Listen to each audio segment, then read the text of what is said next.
ତ ପିଲାମାନେ ଆଜି ଆମେ ହକିର କ୍ୱେଶ୍ଚିନ୍ ଆନ୍ସର କରିବା ପ୍ରଶ୍ନ ଉତ୍ତର କରିବା 6 କ୍ଲାସର ସାହିତ୍ୟ ବହିର ପ୍ରଥମ ପାଠ।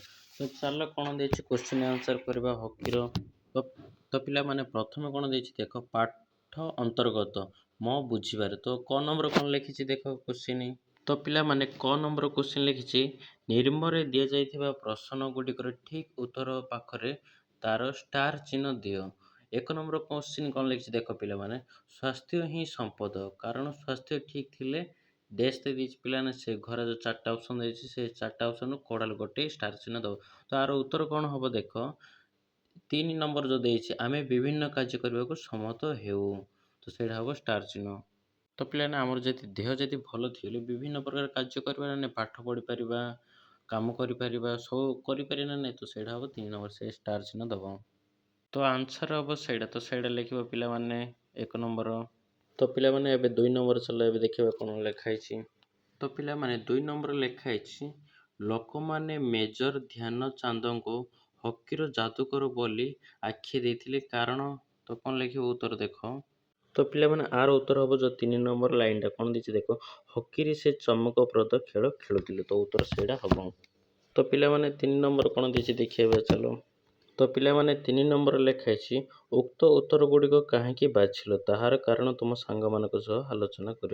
ତ ପିଲାମାନେ ଏଇଟା କିଛି ନାହିଁ, ଏବେ ଦେଖ ତା ତଳୁ କ'ଣ ଲେଖା ହେଇଛି। ତ ପିଲାମାନେ ହେଡ଼ିଂ ଦିଆଯାଇଛି କ'ଣ, ମିଳିମିଶି ଯୋଡ଼ିବା।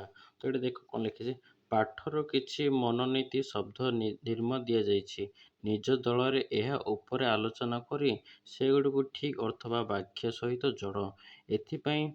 ଏହା ପାଇଁ ଆବଶ୍ୟକ ପଡ଼ିଲେ ତୁମେ ଇଣ୍ଟରନେଟ୍ ଅଭିଧାନ ଓ ଶିକ୍ଷକମାନଙ୍କ ସହ ସହାୟତା ନେଇପାରିବ। ତ ପିଲାମାନେ ଦେଖ, ଏଇଟା ଶବ୍ଦ ଲେଖା ହେଇଛି ଓ ଅର୍ଥ କିମ୍ବା ପ୍ରସଙ୍ଗ ବାକ୍ୟ ଲେଖା ହେଇଛି। ତ ପିଲାମାନେ ଏଇଟା ଗୋଟେ ଗାର ଆଣିବା, ତାର ଯେଉଁ ଦେଖା ହେଇଛି ଝାଞ୍ଚି ଲେଖା ହେଇଛି ନା ପିଲାମାନେ, ତାର ଗୋଟେ ଉତ୍ତର କାଢ଼ିବ। ଯେଉଁ 1ରୁ 6 ଦେଇଦେଇଛି, ସେକେଣ୍ଡ ବି 1ରୁ 6 ଦେଇଦେଇଛି, ତାର ଗୋଟେ କୋଡ଼ା ଉତ୍ତର ହେବ ଦେଖ, ମୁଁ କହିଦେଉଛି ଝାଞ୍ଚିର କୋଡ଼ା।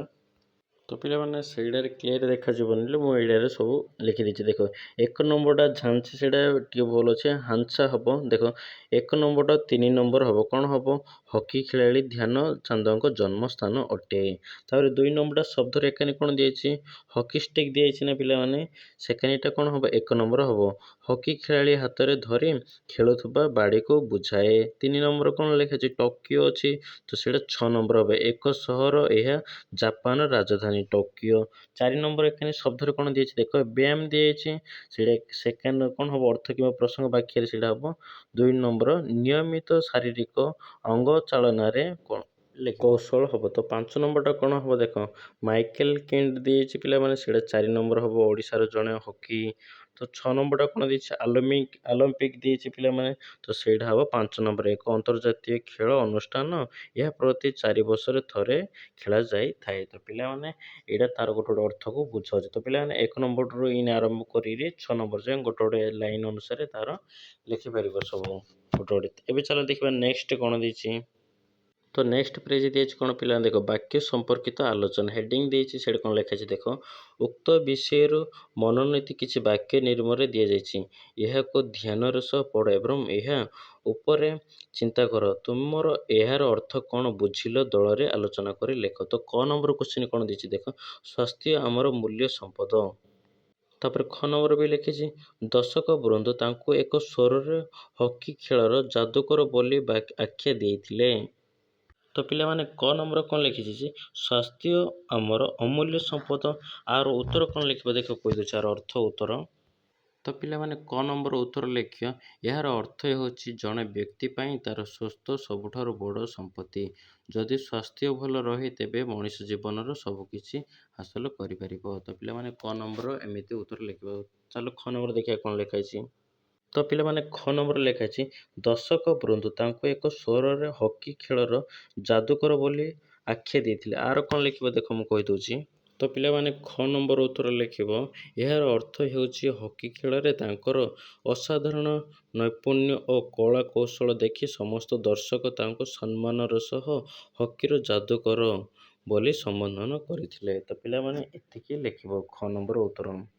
ତ ଚାଲ ଏବେ ନେକ୍ସଟ କ'ଣ ଦେଇଛି ଦେଖିବା। ତ ପିଲାମାନେ ନେକ୍ସଟ ଲେଖାଛି, ବୁଝି ବିଚାରି ଲେଖ। ତ ପ୍ରଶ୍ନ କ'ଣ ଲେଖା ହେଇଛି ଦେଖ, ପ୍ରସଙ୍ଗଟିକୁ ଆଉ ଥରେ ପଢ଼ ଏବଂ ନିରୂପଣରେ ଦିଆଯାଇଥିବା ପ୍ରଶ୍ନଗୁଡ଼ିକୁ ବୁଝି ଉତ୍ତର ଲେଖ। ତ କ ନମ୍ବର କ'ଣ ଲେଖା ହେଇଛି ଦେଖ, କ୍ରୀଡ଼ା ଦ୍ୱାରା ଆମର କି ଉପକାର ହୁଏ? ତ ଆର ଉତ୍ତର କ'ଣ ଲେଖିବ ଦେଖ ମୁଁ କହିଦେଉଛି। ତ ପିଲାମାନେ ଆର ଉତ୍ତର ଲେଖିବ, କ୍ରୀଡ଼ା ଦ୍ୱାରା ଆମର ଶାରୀରିକ ଓ ମାନସିକ ବିକାଶ ହୁଏ।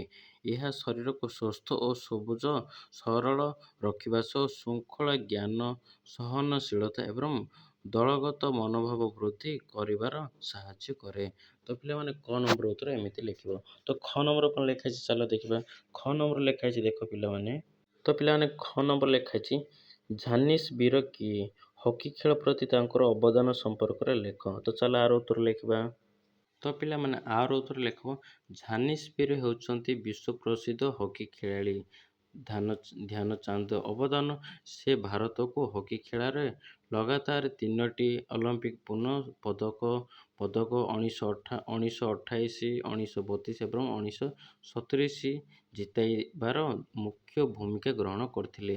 ତାଙ୍କର ଚମତ୍କାର ଖେଳ ପ୍ରଦର୍ଶନ ପାଇଁ ଭାରତ ବିଶ୍ୱ ହକି ଦରବାରରେ ଶୀର୍ଷ ସ୍ଥାନ ଅଧିକାର କରିପାରିଥିଲେ। ତ ପିଲାମାନେ ଏମିତି ଉତ୍ତର ଆର ଲେଖିବ ଖ ନମ୍ବର। ତ ପିଲାମାନେ ଚାଲ ଏବେ ଦେଖିବା ନେକ୍ସଟ ତଳେ କ'ଣ ଲେଖା ହେଇଛି। ତ ପିଲାମାନେ ଏଠି ଦେଖ ହେଡ଼ିଂ କ'ଣ ଦିয়েଛି, ସ୍ମୃତି କଥାକୁ ଗଦ୍ୟରେ ଲେଖ। ଧ୍ୟାନଚନ୍ଦଙ୍କ ଅସାଧାରଣ କ୍ରୀଡ଼ା ନୈପୁଣ୍ୟ ଦେଖି ଲୋକମାନେ ସନ୍ଦେହ କଲେ ଯେ ସେ କୁହୁକ ବାଡ଼ି ବ୍ୟବହାର କରୁଛନ୍ତି। ଉକ୍ତ ବାକ୍ୟଟିକୁ ପଢ଼ିଲେ ଏମିତି ଲାଗେ ଯେପରି ଲେଖକ ଧ୍ୟାନଚାନ୍ଦଙ୍କ ଅସାଧାରଣ ଦକ୍ଷତାକୁ ପାଠକଙ୍କ ସହ ପରିଚିତ କରାଇଛନ୍ତି।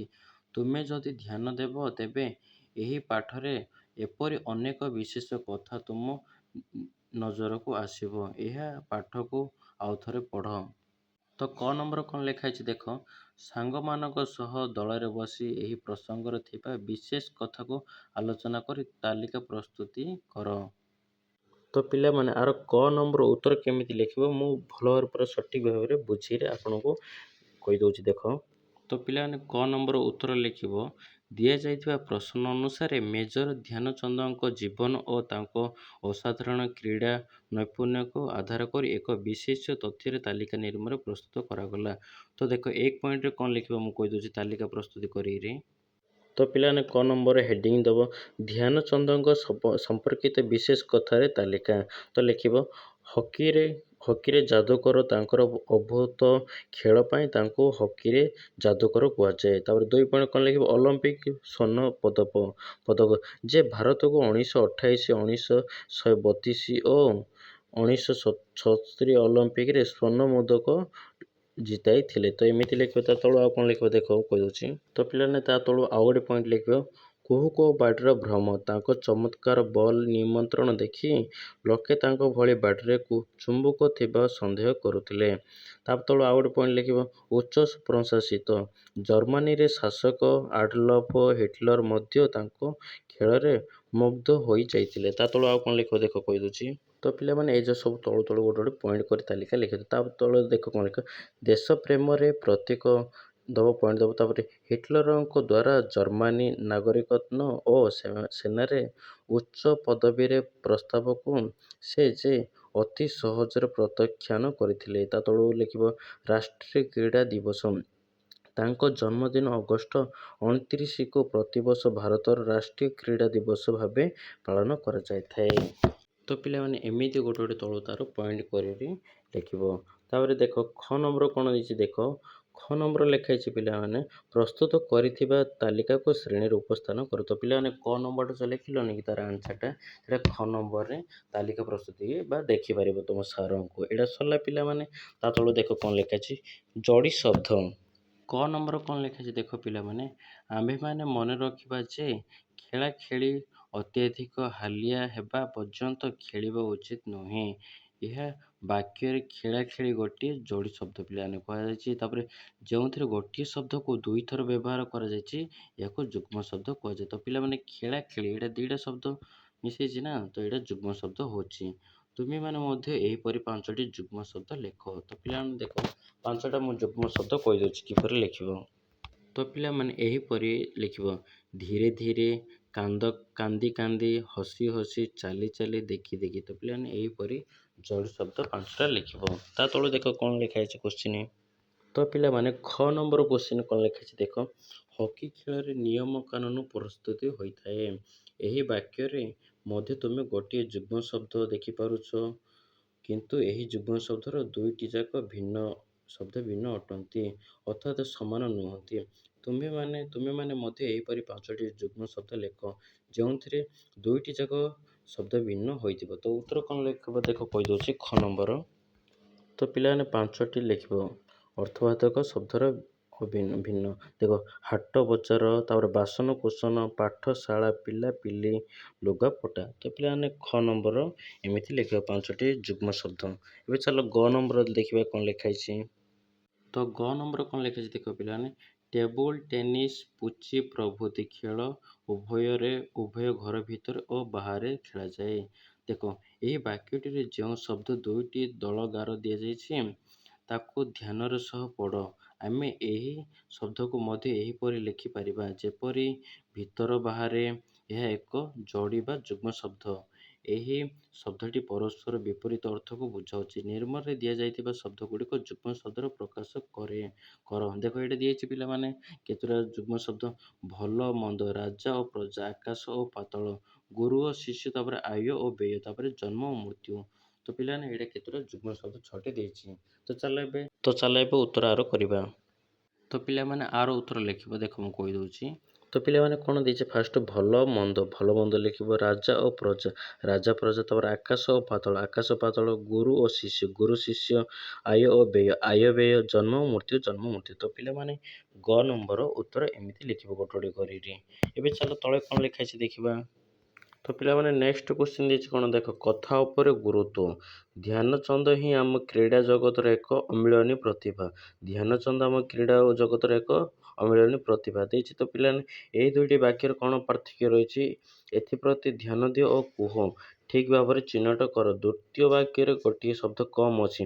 ଏହା ଗୋଟିଏ ଶବ୍ଦ ନଥିବାରୁ ବାକ୍ୟର ଅର୍ଥର ସାମାନ୍ୟ ପାର୍ଥକ୍ୟ ରହିଛି।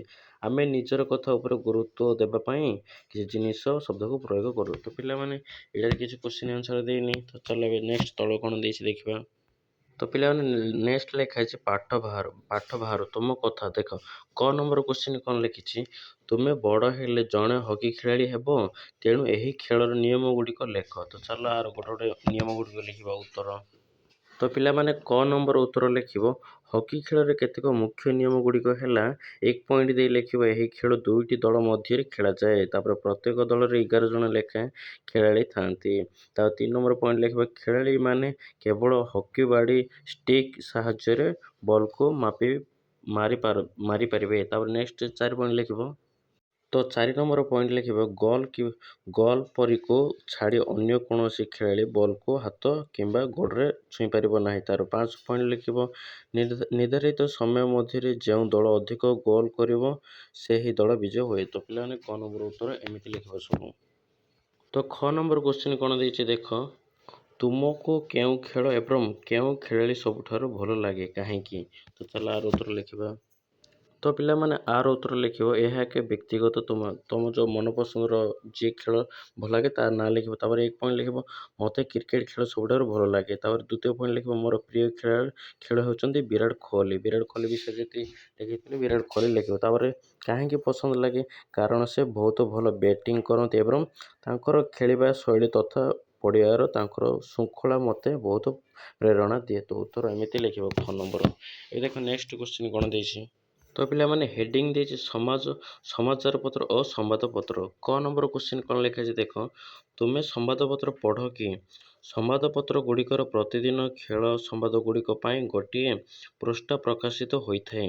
ତୁମ ଘରେ କିମ୍ବା ପୁସ୍ତକାଳୟରେ ଥିବା ଗତ ସପ୍ତାହର ସମ୍ବାଦପତ୍ର ଗୁଡ଼ିକ ଦେଖ। ସେଥିରେ ତୁମ ପସନ୍ଦର ଏକ ଖେଳ ବିଷୟରେ ନିଜ ଖାତାରେ ଲେଖ। ତ ଚାଲ ଆର ଗୋଟେ ଲେଖିବା ଉତ୍ତର। ତ ପିଲାମାନେ କ ନମ୍ବର ଉତ୍ତର ଲେଖିବ ହଁ ମୁଁ ପ୍ରତିଦିନ ସମ୍ବାଦପତ୍ର ଯେପରିକି ସମାଜ ସମ୍ବାଦ କିମ୍ବା ଧରିତ୍ରୀ ପଢ଼େ। ଲେଖିଲ। ତା ଦ୍ୱିତୀୟ ପଏଣ୍ଟ ଲେଖିବ ତୁମେ ଗତ ସପ୍ତାହର କୌଣସି ଏକ ଖବରକାଗଜର ଖେଳ ପୃଷ୍ଠା ଦେଖ। ସେଥିରେ ବାହାରିଥିବା କୌଣସି ଏକ ମ୍ୟାଚ୍ ଯେପରିକି IPL କ୍ରିକେଟ କିମ୍ବା ଓଡ଼ିଶାରେ ହେଉଥିବା ହକ୍ ମ୍ୟାଚ୍ ଓ ଖବରକୁ ପଢ଼ି ତା ବିଷୟରେ 4 ବା 5 ଧାଡ଼ି ନିଜ ଖାତାରେ ପିଲାମାନେ ଲେଖିପାରିବେ ହେଲା ଗୋଟେ କାଢ଼ିକିରି। ତ ପିଲାମାନେ ଏଇଟା ଯେଉଁ ଦ୍ୱିତୀୟ ପଏଣ୍ଟଟା କହିଲେ ଏଇଟା ତୁମେ ସମାଜପତ୍ର କାଢ଼ି ବା କ୍ରିକେଟ ଖେଳ ବିଷୟରେ ଲେଖା ହେଇଥିବ ସେଇଟା 4 ଲାଇନ୍ ବା 3 ଲାଇନ୍ ଲେଖିପାରିବ। ଏବେ ଚାଲ ଖ ନମ୍ବର କ୍ୱେଶ୍ଚିନ୍ କ'ଣ ଦେଇଛି ଦେଖିବା। ତ ପିଲାମାନେ ଏବେ ଖ ନମ୍ବର ଦେଖ କ୍ୱେଶ୍ଚିନ୍ କ'ଣ ଲେଖା ହେଇଛି। ମନେକର ତୁମେ ଜଣେ ଖେଳ ସାମ୍ବାଦିକ ଏବଂ କୌଣସି ଏକ ଖେଳର ସିଧା ପ୍ରସାରଣ ତୁମେ କରିବ। ନିଜ ସାଙ୍ଗମାନଙ୍କ ସହ ମିଶି ସେହି ଖେଳର ସିଧା ପ୍ରସାରଣ ପାଇଁ ଏକ ବିବରଣୀ ପ୍ରସ୍ତୁତ କର।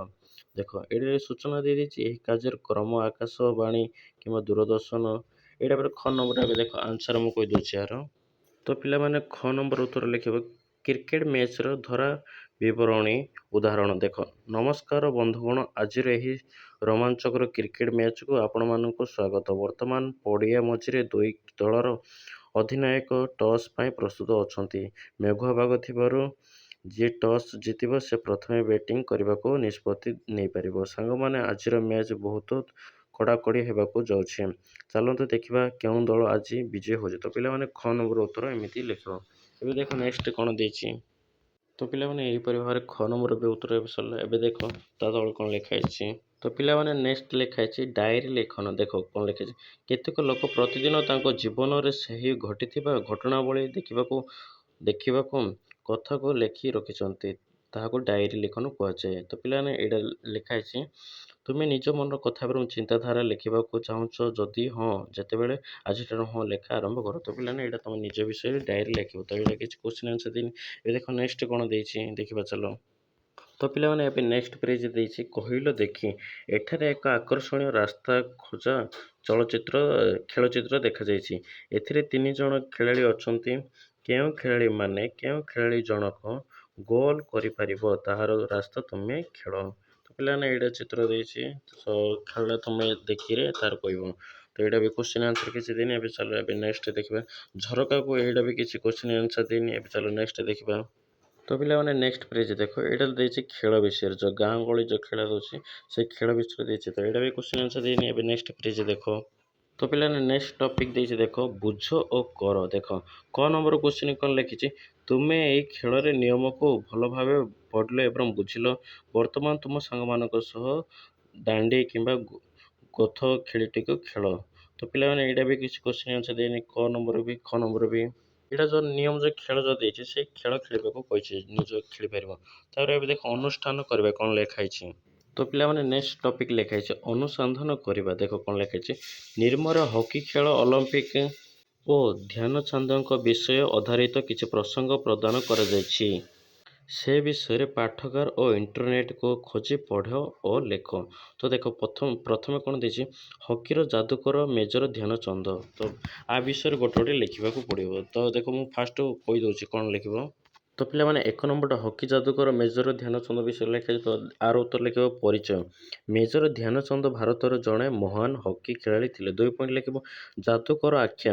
ତାଙ୍କର ଚମତ୍କାର ଷ୍ଟିକ୍, ୱିକ୍ ଏବଂ ଗୋଲ୍ ସ୍କୋର କରିବା ଶୈଳୀ ପାଇଁ ତାଙ୍କୁ ହକିର ଯାଦୁକର କୁହାଯାଏ। ତାପରେ ନେକ୍ସଟ ପଏଣ୍ଟ ଲେଖିବ ସେଥିରେ 1 ନମ୍ବର 3 ପଏଣ୍ଟ ଲେଖିବ ଅଲିମ୍ପିକ ସଫଳତା। ସେ 1928, 1932 ଏବଂ 1936 ଅଲିମ୍ପିକରେ ଭାରତକୁ ସ୍ୱର୍ଣ୍ଣ ପଦକ ଜିତାଇବାର ପ୍ରମୁଖ ଭୂମିକା ଗ୍ରହଣ କରିଥିଲେ। ତାପରେ 4 ପଏଣ୍ଟ ଲେଖିବ ରାଷ୍ଟ୍ରୀୟ କ୍ରୀଡ଼ା ଦିବସ। ତାଙ୍କ ଜନ୍ମଦିନ ଅଗଷ୍ଟ 29କୁ ଭାରତର ରାଷ୍ଟ୍ରୀୟ କ୍ରୀଡ଼ା ଦିବସ ଭାବେ ପାଳନ କରାଯାଏ। ଏବେ ଦେଖ କ'ଣ ଲେଖିଛି ତାପର ପଏଣ୍ଟ। ତ ପିଲାମାନେ ନେକ୍ସଟ ଟପିକ ଦେଇଛି ଅଲିମ୍ପିକ ବିଷୟରେ ଚାଲ ଲେଖିବା ଏବେ। ତ ଟପିକ ଦେବ ଅଲିମ୍ପିକ। ପଏଣ୍ଟ ନମ୍ବର 1 ଦେବ ଇତିହାସ। ଅଲିମ୍ପିକ ହେଉଛି ବିଶ୍ୱର ସବୁଠାରୁ ବଡ଼ ଏବଂ ପ୍ରତିଷ୍ଠିତ କ୍ରୀଡ଼ା ମହାକୁମ୍ଭ। 2 ପଏଣ୍ଟ ଲେଖିବ ପ୍ରକାର ଭେଦ। ଏହା ମୁଖ୍ୟତଃ 2 ଭାଗରେ ବିଭକ୍ତ, ଗ୍ରୀଷ୍ମକାଳୀନ ସମର ଏବଂ ଶୀତକାଳୀନ ୱିଣ୍ଟର ଅଲିମ୍ପିକ। ତାପରେ ତୃତୀୟ ପଏଣ୍ଟ ଲେଖିବ ଆୟୋଜନ। ପ୍ରତି 4 ବର୍ଷରେ ଥରେ ଏହି ବିଶ୍ୱସ୍ତରୀୟ ପ୍ରତିଯୋଗିତା ଆୟୋଜିତ ହୋଇଥାଏ। ତାର 4 ପଏଣ୍ଟ ଲେଖିବ ଭାରତର ପ୍ରଦର୍ଶନ। ଭାରତ ଅଲିମ୍ପିକ ଇତିହାସର ହକି ଖେଳରେ ସର୍ବାଧିକ 8ଟି ସ୍ୱର୍ଣ୍ଣ ପଦକ ହାସଲ କରିଛି। ତ ପିଲାମାନେ ଅଲିମ୍ପିକ ଟପିକ ବିଷୟରେ 4ଟା ପଏଣ୍ଟ ଲେଖିବ। ଏବେ ଦେଖ ନେକ୍ସଟ ଟପିକ କ'ଣ ଦେଇଛି। ତ ପିଲାମାନେ ନେକ୍ସଟ ଟପିକ ଦେଇଛି ମେଜର ଧ୍ୟାନଚାନ୍ଦଙ୍କ ସହ ସାକ୍ଷାତକାର। ତ ଆର ପଏଣ୍ଟ କେମିତି ଲେଖିବ ଦେଖ ମୁଁ କହିଦେଉଛି। ତ ଏଇଟା ମେଜର ଧ୍ୟାନଚାନ୍ଦଙ୍କ ସହ ସାକ୍ଷାତକାର। ତାର ଉତ୍ତର ଲେଖିବ ଫାଷ୍ଟ ଖେଳ ପ୍ରତି ପ୍ରେମ। ଧ୍ୟାନଚାନ୍ଦ ସବୁବେଳେ କହୁଥିଲେ ଯେ ହକି କେବଳ ଏକ ଖେଳ ନୁହେଁ, ଏହା ଏକ ପାଇଁ ଏକ ସାଧନା ଥିଲା। ତାପରେ 2 ପଏଣ୍ଟ ଲେଖିବ ଅଧ୍ୟାବସାୟ ସେ ରାତିରେ ଚନ୍ଦ୍ର ଅନୁସାରେ ମଧ୍ୟ ହକି ଅଭ୍ୟାସ କରୁଥିଲେ, ଯେଉଁଥିପାଇଁ ତାଙ୍କ ସାଙ୍ଗମାନେ ତାଙ୍କ ନାମରେ ଚାନ୍ଦକୁ ଯୋଡ଼ୁଥିଲେ। 3 ପଏଣ୍ଟ ଲେଖିବ। ତ 3 ପଏଣ୍ଟ ଲେଖିବ। ହିଟଲର ତାଙ୍କୁ ଜର୍ମାନୀ ନାଗରିକତ୍ୱ ଏବଂ ସେନାର ବଡ଼ ପଦବୀ ଯାଚିଥିଲେ ମଧ୍ୟ ସେ ନିଜ ଦେଶ ଭାରତ ପାଇଁ ଖେଳିବାକୁ ଶ୍ରେୟସ୍କର ମଣିଥିଲେ। ତ ପିଲାମାନେ ଏଇଟା ତା ବିଷୟରେ ଲେଖିବ 3 ପଏଣ୍ଟ। ତ ପିଲାମାନେ ଏବେ ଏଇଟା ସରିଲା ମେଜର ଧ୍ୟାନଚନ୍ଦଙ୍କ ସହ ସାକ୍ଷାତକାର। ଏବେ ଦେଖ ନେକ୍ସଟ ଟପିକ୍ କ'ଣ ଦେଇଛି, ଓଡ଼ିଶାର ହକି ଖେଳାଳି। ତା ବିଷୟରେ ତ ଚାଲ ଲେଖିବା ଏବେ। ତ ପିଲାମାନେ ଓଡ଼ିଶାର ହକି ଖେଳାଳି, ଆର ଉତ୍ତର ଲେଖିବ ହକିର ଗଡ଼। ଓଡ଼ିଶା ବିଶେଷ କରି ସୁନ୍ଦରଗଡ଼ ଜିଲ୍ଲାକୁ ଭାରତୀୟ ହକିର ପ୍ରନ୍ତଶାଳା ବା ଗଡ଼ ବୋଲି କୁହାଯାଏ। ତାପରେ 2ୟ ପଏଣ୍ଟ ଲେଖିବ ଦିଲ୍ଲୀପ ତିର୍କୀ, ଭାରତୀୟ ଦଳର ପୂର୍ବତନ ଅଧିନାୟକ ତଥା ମହାନ ଡିଫେଣ୍ଡର ଯିଏ ଓଡ଼ିଶାରୁ ଆସି ବିଶ୍ୱର ସୁନାମ ଅର୍ଜନ କରିଥିଲେ। 3 ପଏଣ୍ଟ ଲେଖିବ। 3 ପଏଣ୍ଟ ଲେଖିବ ଅନ୍ୟାନ୍ୟ ପ୍ରମୁଖ ଖେଳାଳି ଇଗ୍ନେସ ତୁର୍କୀ, ଲାଇରୁସ ବାର୍ଲା, ବୀରେନ୍ଦ୍ର ଲିକ୍ରା ଏବଂ ମହିଳା ଦଳର ନମିତା ଟପ୍ସ ଓ ଦୀପ ଗ୍ରେସ୍-ଏକ୍ସା। ତାପରେ 4 ପଏଣ୍ଟ ଲେଖିବ ବିଶ୍ୱକପ୍ ଆୟୋଜନ। ଓଡ଼ିଶା ସଫଳତାର ସହ ବିଶ୍ୱକପ୍ ହକି ପ୍ରତିଯୋଗିତା ଆୟୋଜନ କରି ବିଶ୍ୱ ମାନଚିତ୍ରରେ ସ୍ୱତନ୍ତ୍ର ସ୍ଥାନ ସୃଷ୍ଟି କରିଛି। ତ ପିଲାମାନେ ଓଡ଼ିଶାର ହକି ବିଷୟରେ ଲେଖିଲ। ପିଲାମାନେ ଏହିପରି ହକି ବିଷୟରେ କୋଶ୍ଚିନ୍ ଆନ୍ସର ପ୍ରଶ୍ନ ଉତ୍ତର ସରିଲା। ତ ପିଲାମାନେ ଭିଡ଼ିଓକୁ ଲାଇକ୍ କରିବ, ଚ୍ୟାନେଲକୁ ସବସ୍କ୍ରାଇବ୍ କରିବ।